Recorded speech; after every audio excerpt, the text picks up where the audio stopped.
కేంద్ర కేబినెట్లో తెలుగు రాష్ట్రాల నుంచి 5గురికి ఛాన్స్ దక్కింది.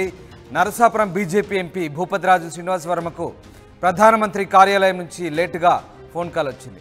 టీడీపీ నుంచి రామ్మోహన్ నాయుడు, పెమ్మసాని చంద్రశేఖర్లకు ఖరారయ్యారు. ఇక ఏపీ నుంచి మొత్తం 3గురికి చోటు దక్కింది. తెలంగాణకు 2 పదవులు దక్కాయి. బండి సంజయ్ కిషన్ రెడ్డికి చోటు దక్కింది.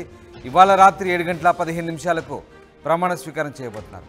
మొత్తంగా తెలుగు రాష్ట్రాలకు సంబంధించి 5గురికి మంత్రివర్గంలో ఛాన్స్ దక్కింది.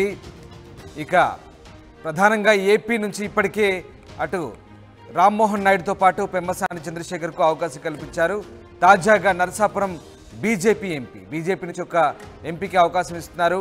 నరసాపురం బీజేపీ ఎంపీ భూపతిరాజు శ్రీనివాస్ వర్మకు పీఎంఓ నుంచి లేటుగా ఫోన్ కాల్ వచ్చినట్టుగా తెలుస్తుంది. టీడీపీ నుంచి అటు రామ్మోహన్ నాయుడు, పెమ్మసాన్లకు ఇప్పటికే ఖరారు చేశారు. ఏపీ నుంచి మొత్తం 3, తెలంగాణ నుంచి 2, బండి సంజయ్ కిషన్ రెడ్డి ఇద్దరికి కూడా చోటు దక్కింది.